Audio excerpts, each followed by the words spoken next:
Ashtu sikur se e ndoqëm edhe nga lajmet 120 sekonda, një situatë shumë e tensionuar ka qenë ditën e djeshme në të gjitha ato KZAZ, bashkitë të cilave i përkasin opozitës. Kemi parë një përplasje mes qytetarëve, por edhe përfaqësuesve të policisë. Madje ditën e djeshme ka reaguar edhe ministri i Brendshëm, ka thënë do të shkarkojmë policinë bashkiake. Nuk e di në fakt nëse ka mundësi që ministri i Brendshëm të bëjë një procedurë të tillë, por gjithsesi kjo është një çështje që ngelet për diskutim.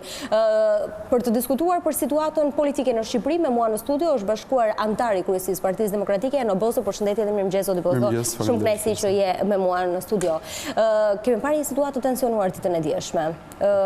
Një situatë e cila nuk është shumë e bukur për një vend në 2019-ën, në fakt kur aspiron që të jetë pjesë e Bashkimit Evropian. Është kjo, le të themi, një mini shfaqje, po e them në thonjë zaja, sa çka pritet që të ndodhë në 30 qershor nëse do të mbahen zgjedhjet, janë ato bashki të cilat njohin zhdekretimin e datës 30 qershor nga ana e presidentit të Republikës, ndryshe nga pjesa tjetër e bashkive të cilat drejtohen nga të majta, të cilët thonë në 30 qershor do të shkojmë në zgjedhje. Përshtypja e dikujt që qëndron jashtë situatës është që Shqipëria tashmë është e ndarë në rastin më të mirë për gjysmë, me një gjysmë që një dekretin e presidentit dhe një gjysmë tjetër që nuk e një dekretin e presidentit, që është mazhoranca në fakt. Që përpara se të dilte dekreti e presidentit, problematika me zgjedhjet e shpallura të datës 30 dhe me mungesën e opozitës në të zgjedhje, ka qenë më së shumti morale. Njerëzit me këmbë tokë, ata që arsyetojnë që i duan të mirë në vendit, besoj persona publik, ju i keni ftuar në studion tuaj, gjithmonë kanë shtruar pyetje nëse një palëzgjedhje pa opozitën a vlen, a shërbejnë për stabilitetin e vendit apo e destabilizojnë në tej vendin. Por gjithsesi përpara daljes dekretit presidentit, situata në kornizën ligjore ka qenë e qartë. Ka qenë një datë e shpallur dhe një parti e cila kishte vendosur mazhoranca aktuale të shkonte në zgjedhje me të gjithë kostot që mund të krijonte vendit dhe me gjithë problematikën që vendi po shfaqej.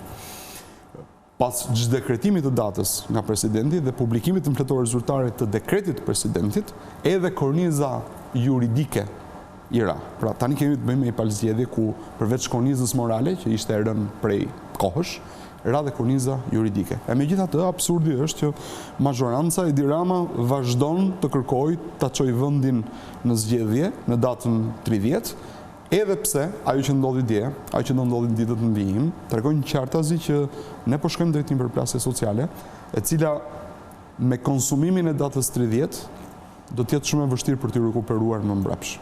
Ndoshta që nga viti 1997, jo ndoshta, por është sigurt, Shqipëria ndodhet në pozicionin e saj më të vështirë. Madje nëse në 97 nuk mund të rendi dhe siguria, por gjithsesi palët ishin të qarta dhe kishte një vullnet edhe më të madh. Sot jemi në pozicion edhe më të vështirë. Kjo është e vetmja formë, zoti Bozdo? Ky konflikt civil është e vetmja formë për të penguar mosmbajtjen e zgjedhjeve në 30 qershor, që është kërkesa juaj kryesore? Jo, nuk është kërkesa jonë kryesore, mosmbajtja e zgjedhjeve vendore në datën 30 qershor. Në të gjitha deklaratët zyrtare të Partisë Demokratike dhe të opozitës, zgjedhjet vendore nuk janë përmendur ndonjëherë. Ne kemi kërkuar largimin e Edi Ramës, qeveri tranzitore. Së pari, zgjedhjet parakoshme, sepse siç edhe ju e shikoni, me përgjimet që shpërthejnë çdo ditë, implikimi bashkë me krimin e organizuar, me vjedhjen e votës, me blerjen e votës, të nivele më të larta të qeverisë duke filluar nga Edi Rama, ministrave të tij kryesor, me kriminalët kryesor të zonave, nga veriu deri në jug Shqipërisë, ka qenë i plot. Kjo mazhorancë ka funksionuar si një organizat kriminale, dhe vjen keq për termin, por e tillë është, për sa i përket tjetërsimit të rezultatit dhe vullnetit politik të qytetarëve shqiptarë. Në këtë kushte Partia Demokratike, në shenjë të mosdakordsisë të plot, po dhe të pafuqisë së saj duke qenë brenda parlamentit në mënyrën se si parlamenti kishte zhvillonte punimet e tij, vendosi të diqte mandatet e deputetëve. Në asnjë çast nuk është përmendur zgjedhjet vendore dhe në asnjë çast Partia Demokratike nuk është marrë me zgjedhjet vendore. Kemi kërkuar zgjedhjet parakoshme dhe për të vajtur në zgjedhjet parakoshme, ku besoj gjithë opinioni publik e kupton që një palëzgjedhje parakoshme për të vendosur ekuilibrat politik në Shqipëri janë të domosdoshme për çastin, kemi kërkuar minimumin e garancisë, largimin e Edi Ramës dhe një qeveri e cila në 3 muaj, në 5 muaj, në 6 muaj, do t'japi disa kushte bazike. Zgjedhjet vendore ndodh që qëndrojnë në mes të këtij kalendari. Por është pa kuptim që Partia Demokratike të hyjë në zgjedhjet vendore. Të hynte në zgjedhjet vendore në këto kushte. Nga ana tjetër qëndron mazhoranca me absurdin e saj. Pyetja që një njeri normal i vshtron vetes, dhe unë përjashtoj veten se jam njeri i futur në llogarin politike, është për çfarë arsye kryeministri minimalisht nuk bie dakord për një datë të dytë zgjedhjesh. Për mos krimin e precedentit. Jo. Krimin e precedentit mori fund të paktën juridikisht, po edhe politikisht, me zhdekretimin e zgjedhjeve nga presidenti. E konsiderojnë antikushtetuese. Atëre, nuk është se e konsiderojnë, i leverdistë ta konsiderojnë, sepse pas gjithsaj që kanë ngjarë, e kanë shumë qartë që rezultati i zgjedhjeve nuk do jetë kur ai që ata shpresojnë, dhe nga ana tjetër kërkon që të fitojë 61 bashki në tavolinë, gjë që nuk ka për të ndodhur dhe as mos ta Si do të pamundsohen? Në të gjitha mënyrat e mundshme. Që do të thotë? Që do të thotë në të gjitha mënyrat e mundshme. Edhe me përplasje civile? Do të ishte kjo shumë hapapas për Shqipërinë, zoti Bozdo? E di çfarë do të ishte realisht hapapas për Shqipërinë? Ky vend mund të ketë një përplasje civile, mund të ketë detensione për disa ditë. Por ky vend nuk do të bëhet kurrë nëse ne në këtë çaste, dhe kur them ne, opozita dhe pjesa e shëndosh e opinionit publik, dhe e këtyre që kanë zgjedhur të thënë këtë vend, do të ulin kokën ndaj të keqes. Ky vend nuk do të bëhet kurrë. Unë mendoj që e vetmja gjë në këto kushte ku jemi, kur kemi një qeveri të superkriminalizuar, korrupsion, administratë publike e cila nuk funksionon, është qëndresa ndaj të keqes që kemi përballë. Dhe kur ketë të keqen përballë, të gjitha mënyrat janë të vlefshme për ta çrënjosur këtë të keqe. Zoti Bozdo, ju shqetësojnë që ndërkombëtarët nuk ju mbështesin në këtë iniciativë që ju keni marrë, në këtë mision që ju keni marrë. Edhe përfaqësues të OSB-dirit pak ditë më parë, edhe në një intervistë për Vizion Plus deklaruan që ne po monitorojmë zgjedhjet e 30 qershorit. Pra i marrin të mirëqenia zgjedhjet e 30 qershorit, pavarësisht se ka një zhdekretim nga ana e kreut të shtetit dhe diskutime për caktimin e një date tjetër. Ju shqetëson ky lloj reagimi ndërkombëtarëve? Unë nuk kam lexuar asnjë reagim të ndërkombëtarëve që të jetë në kundërthënie me veprimin e Presidentit të Republikës për zhdekretimin e datës 30 qershor.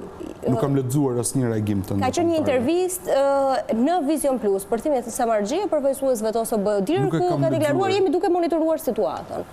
Të monitorojë situatën për zgjedhjet e 30 qershorit. Kështu janë shprehur dhe Departamenti i Shtetit në mënyrë zyrtare, me monitorim situate është shprehur dhe Delegacioni i Bashkimit Evropian, me monitorim situate është shprehur dhe OSBE, ODIR-i më saktë, që merret dega që merret me zgjedhjet.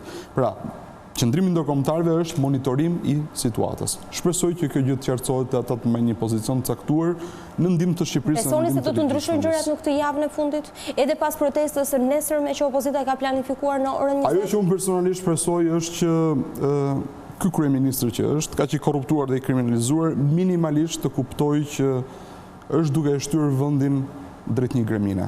Dhe ju them sinqerisht që nuk është thjesht data 30 në lojë, pra nuk është thjesht data që të mbajmë një palëzjedhje në datën 30 dhe pastaj në datë një korik të jemi të gjithë të qetur, të qeshur, të qetë etj. Në datën 30 sa po hapet si pari, pavarësisht çfarë do ndodh, hapet si pari i problematikës shumë thellë në Shqipëri.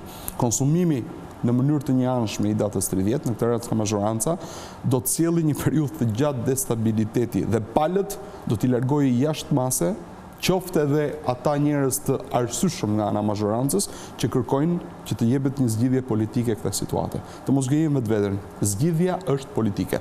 Kur ka vullnet për zgjidhje politike, gjenden të gjitha artificat dhe argumentat ligjor. Kur nuk ka vullnet, pastaj mazhoranca kërcen duke bërë stratë të tipit KZAZ-ja që e shpall dhe veten gjykat kushtetuese dhe merr përsipër të çdekretoj apo të çfuqizoj një dekret të Presidentit të Republikës dhe këtu jemi në nivelin e absurdit dhe humorit bashkë. Ju thoni një zgjidhje politike, por ju keni kërkuar kushte shumë të forta për zgjidhje politike. Po them kushte sepse kërkoni largimin e Edy Ramës, i cili sot është kryeministri i vendit, është kreu i Partisë Socialiste. Dakor, ne kërkojmë largimin e Ramës. Pra keni kërkuar që në fillim maksimumin. Është e vërtet. Por pavarësisht se është e vërtet, kemi kërkuar maksimumin, po kjo nuk është kërkesë e palogjikshme edhe në dritën e atyre që keni dëgjuar javën e fundit. Edhe ditën e djeshme. Edhe ditën e djeshme dhe besoj dhe në atë që do dëgjoni sot, se ka ende sot që implikojnë drejt për drejt Edy Ramën. Por kjo nuk është e palogjikshme, është kërkesë shumë e fortë, por është kërkesë shumë e logjikshme. Për sa kohë kryeministri angazhohet personalisht në vjedhje votash me krimin e organizuar, është logjike që opozita të kërkojë minimalisht shmangen e kryeministrit nga skena politike për një periudhë të caktuar, aq sa t'i japi mundësi kësaj administrati që është të jap ca kushte minimale për një palë zgjedhje të drejta të ndershme. Nuk besoj unë sot që ka një shqiptar i majt apo i djath që nuk kupton këtë kërkesë të opozitës.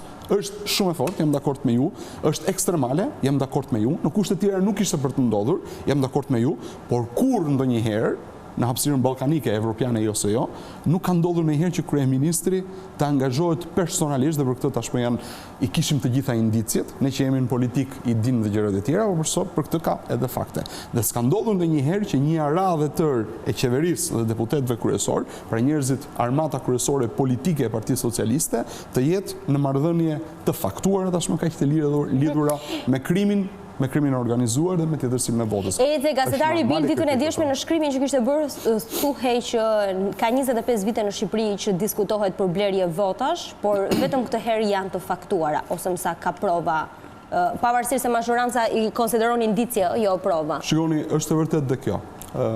Çka e bën krizën aktuale edhe një oportunitet për të ndërtuar diçka që deri më sot nuk e kemi parë. Është e vërtet.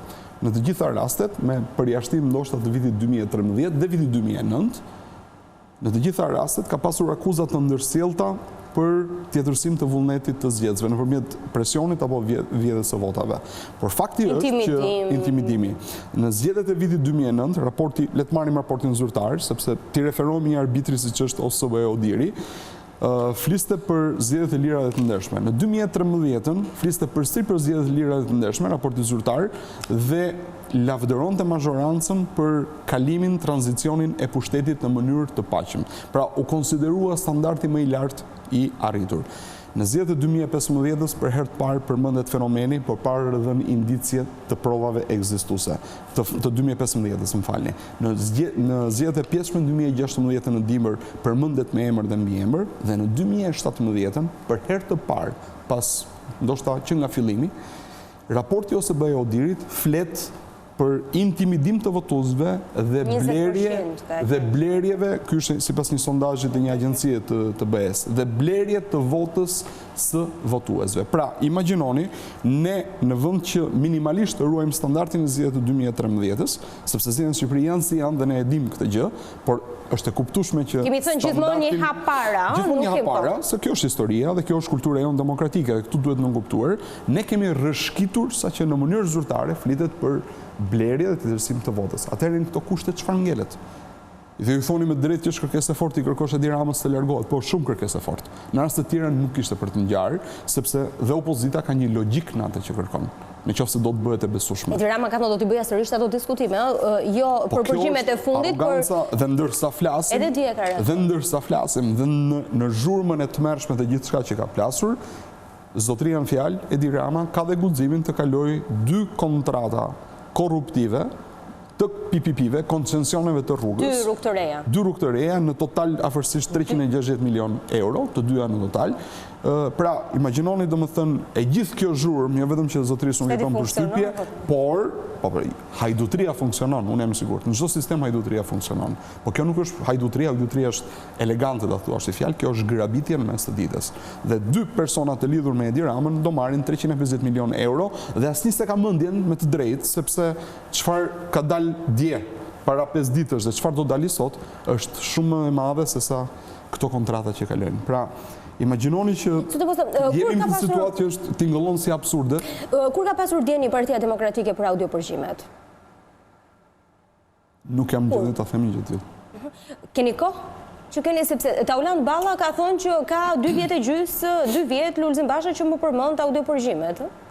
Imagjinoni që ne dimë që dosja e përgjimeve, audiopërgjimeve të Dibrës, nga ku është një pjesë e përgjimeve, edhe ajo që u shfaq dje, ka minimalisht 2 vite gjysmë që qëndron në sirtarin e prokurorisë. E di pse e bëj këtë pyetje sepse një nga argumentat që mazhoranca përdorte në gjithë të kohë është që zgjedhjet kanë kaluar në 2017-ën, janë planuar, ka kaluar në Komisionin Qendror të Zgjedhjeve 17-0, nuk ka pasur asnjë ankimin për procesin zgjedhor të 2017-s dhe pse reagoi opozita me kaq vonesë?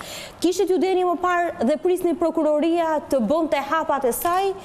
Gjetët pikërisht momentin përpara zgjedhjeve vendore për të reaguar. Pse erdhi reagimi kaq i ashpër i opozitës tani? Kjo është pika e ujit që mazhoranca po na e hedh që ne të dy të fillojmë të diskutojmë për çfarë arsye opozita bëri këtë që bëri në këtë çast. Pra për çfarë arsye opozita deklaroi që dinte audiopërgjimet në këtë çast. Për të haruar pjesën tjetër, do merrem edhe me këtë që sapo për të haruar pjesën tjetër që audiopërgjimet janë atje dhe janë ndoshta mega skandali më i madh që ka prekur një qeveri ballkanike në 50 vitet e fundit. Dhe për këtë as ndodh asgjë dhe merren të tërë tani pse opozita bëri këtë që bëri. Kam një përgjigje për të tëra. Së pari, ju thash që prej 2 vjet e gjysmë në 3 vitesh, audiopërgjimet qëndronin në sirtarin e prokurorisë. Prova përfundimtare do të thoja unë që prokuroria në këtë mënyrë siç është e tërë në xhepin e Edi Ramës dhe kontrollohet tërësisht. Sikur mos ishte gazetari i Bildit dhe disa dashamirës të huaj të vendit tonë, besoj se të gjitha këto nuk do të kishin dalë ndonjëherë. Nuk do të kishin dalë ndonjëherë, do të ishin varrosur me kohën. E para. E dyta, a i dinim ne çfarë kishte ndodhur në Dibër? Po. Unë kam qenë personalisht në 3 javët e fundit fushatës në Dibër, jam marrë me çështjet e organizimit aty. Dhe nga të gjitha indicjet, provat që ne kishim dhe me zonën që unë mbuloja në një nga ish komunet e Dibrës, e kisha shumë të qartë, absolutisht shumë të qartë çfarë ishte duke ndodhur. Blerjet e votave ditën dhe natën dhe gjithë presionin që banda kriminale po ushtronte mbi zgjedhësit atje. I njihje protagonistët e këtyre audiopërgjimeve? Absolutisht i njoh të tërë. Absolutisht i njoh të tërë. Zonja Çupi e kisha para 2 ditësh në studio dhe tha, dëgjoja që ishte një përfaqësues i Ministrisë së Brendshme, por nuk e njihja personalisht Arben Keshi. I njoh të tërë sepse ishin pjesë e shqetësimeve të përditshme që ne të kapësh vjedhjen apo blerjen e votave është shumë e vështirë dhe tani duhet të kuptohet. E vetmja mënyrë është kjo me audiopërgjime. Dhe nuk është supozuar opozita të shkojë dhe të kapi, të luajë rolin e policisë shtetit dhe të kapi njerëzit në flagrancë. Por ne kemi qenë në dieni të kësaj gjë. Tani hidhemi te zgjedhjet e 2017-s.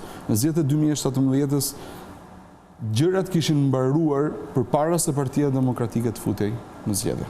Partia Demokratike pranoi të hynte në zgjedhje, duke bërë dhe një pakt me Partinë Socialiste, me një pakt që minimalisht vullneti i zgjedhësve, edhe pse socialistët shumë të avantazhuar, sepse ne kishin 3 muaj në çadër, dhe ata kishin bërë fushat, minimalisht fusheti kishin mbaruar fushatën, minimalisht fushata duhet bëjë në mënyrë të tillë që të jepë mundësi zgjedhësve të hidhin votën ku të donin. Një kusht ju kishin vendosur, njohjen e rezultatit të zgjedhjeve.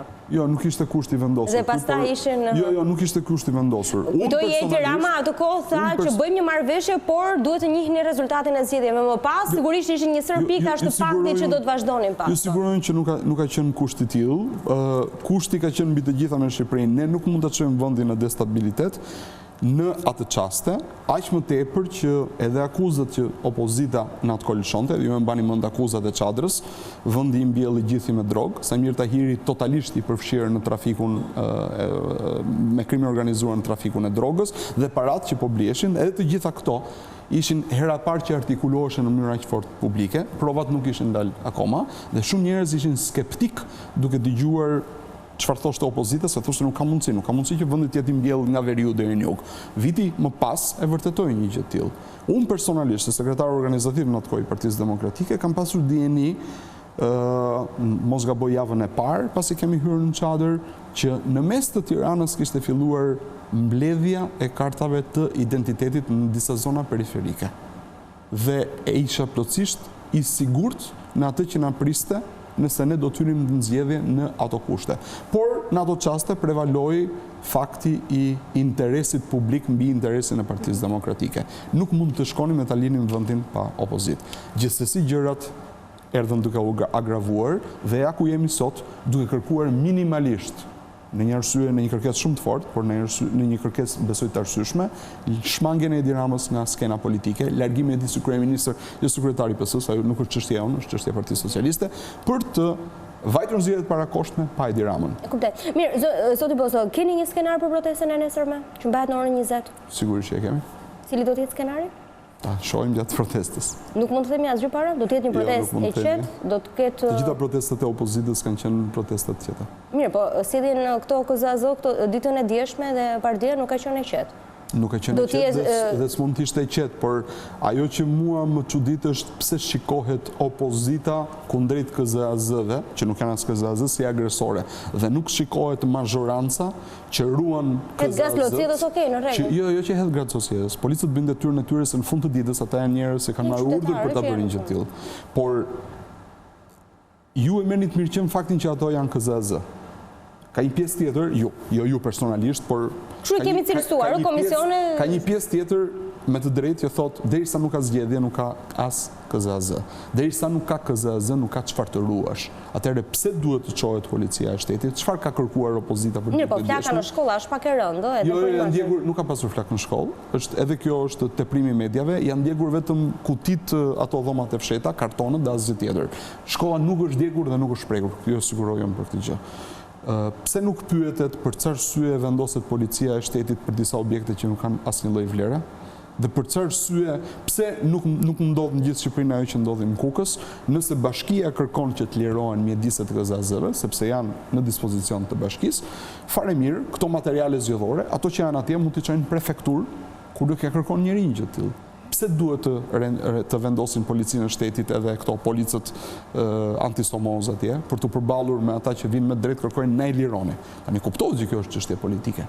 Por ti zgjedh o ta shmangësh konfliktin o të konfliktohesh. Prandaj është në interesin e tyre të tregoj se sa e dhunshme është opozita. Ju them që do të vazhdoj sërish të pyes për skenare pas protestës së nesërme deri në 30 qershor ku mazhoranca ka deklaruar se do të shkojë drejt votimeve. Se zgjedhje të paktën në një pjesë mirë bashkive nuk do ketë. Keni një skenar se si do të vazhdojë apo?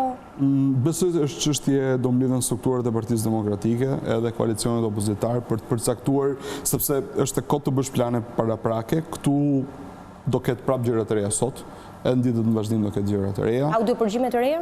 Sot po, besoj se po. Të paktën kështu është shpallur nga mediat. Dhe situata edhe pas është atyre shumë që dinamike. publikuan mbrëmë, do të ketë të tjera sot? Po, ndjenin time po, të paktën këtë kam lexuar. Situata është shumë dinamike dhe zhvillimet janë shpejta, realisht, dhe është kot planifikosh me në mënyrë afatmesme apo afatgjatë. Kështu që të shohim çfarë do sjell protesta e datës 21, protesta e nesërme, që në dijenin time, por jo vetëm dijenin time, ka për qenë një protestë gjigande, do të thojmë.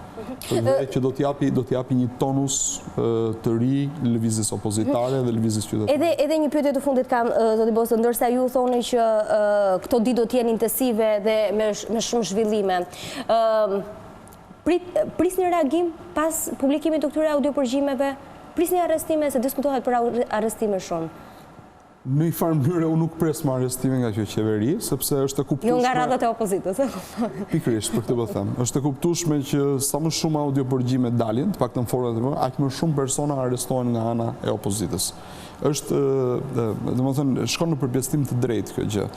Rritet numri i audiopërgjimeve, rritet numri i eksponentët politik të opozitës që arrestohen. Për pjesën tjetër është, sikur s'ka ndodhur asgjë, dhe është thjesht një piknik. Imagjinoni domethënë që këtu implikimi është kaq i rëndë dhe kaq i thellë dhe gra, vajza, burra, njerëz politik që në fund të ditës kanë një ideal politik edhe po ngren zërin e emër të tmerrit madh që është duke ndodhur në këtë vend, arrestohen. Ky është absurdi. Na siguruan që kushtet në burgje janë të mira dhe vendet në burgje kanë. Ishte ironike, kjo po. Nuk kthen Edi Rama, më vjen keq e them këtë gjë. Unë shoh që është shumë i vendosur për të vajtur, për të konsumuar atë që do të konsumoj. Ka një arsye të fortë që nuk e kthen, po ta kthej këtë gjë. Gjithë mbretëria e tij që ka ngritur mund të shkërmoqet brenda 2 ditësh apo 3 ditësh. Nuk ka për ta bërë një gjë të tillë dhe vetmja gjë sot midis tij dhe datës 30 qershor, jo se 30 qershori ka ndonjë vlerë në vetvete, por perceptohet si përplasja e parë e drejtë për drejtë. Por e them, konsumimi datës 30 qershor ne do na fusi në një periudhë afatgjatë në disa skenarë që Shqipërisë nuk i shërbejnë as pak. E vetmja gjë që kjo gjë të ndalet për momentin është opozita dhe qytetarët. Dhe duhet bëjmë çmos, dhe do të arrijmë që të ndalet konsumimi datës 30 qershor. Jo për ne. e them dhe njëherë tjetër, për ne ato zgjedhje nuk ekzistojnë, por në mënyrë që vendi të mos rrshkas jo një shkallë, por shumë shkallë poshtë në kaos. Dhe kjo duhet kuptuar mirë nga çdo qytetar. Të gjithë ata që kanë dëgjuar përgjimet, që nuk ka njeri që të mos jetë tashmë i qartë se çfarë ka ndodhur me këtë mazhorancë dhe çfarë ka bërë kjo, çfarë mënyrë kriminale ka trajtuar shqiptarët, e pëlqejnë se pëlqejnë Lulzim Bashën apo opozitën. Duan apo nuk duan ta votojnë atë, mundësisht nesër në darkë të jenë aty në protest, sepse hapi parë për të zgjidhur gjithë problematikën që ne kemi është largimi i Edi Ramës. Pas largimit e Edi Ramës, të futemi palë zgjedhje dhe njerëzit votojnë për këtë duan ata. Ta promovojnë Partinë Demokratike në pushtet apo ta lënë opozitë, kjo është tjetër çështje. Minimalisht ky zotëri që po e çon vendin në përplasje dhe po e shkatron atë, duhet të jap llogari dhe duhet të shkojë përpara gjykatës. Duke përmendur një shprehje të ish-ministrit Gjiknuri, tërmeti ishin, edhe le të shpresojmë që nuk do të shkundet akoma edhe më shumë Shqipëria nga ngjarjet të cilat pritet që të pasojnë, por të ketë një të mirë në shërbim të qytetarëve, të cilët në fakt në fund të ditës meritojnë që të jenë të qetë pastaj. Unë kam shpresë që në një çast të caktuar, midis sot dhe datës 30, dikush do i thras arsyes dhe drejtësia do vendoset dhe ngele me shpresë. Ndoshta shpresa është e fundit që humb, por gjithsesi qytetarët duhet të reagojnë, e them edhe një herë tjetër, jo për opozitën, por për veten e tyre. Ndyshe ky është një vend që do mbetet i pajetueshëm. Edhe keq që e them këtë gjë. Ishte shumë rëndësishme që të mëngjes me mua në 7:05. Uroj një ditë sa më të mbar. Kjo ishte gjithçka e përgatitur edhe për ditën e sotme. Ne do takojmë sërish nesër në 7:05. Kalofshi një ditë sa më të mbar. Mirupafshim.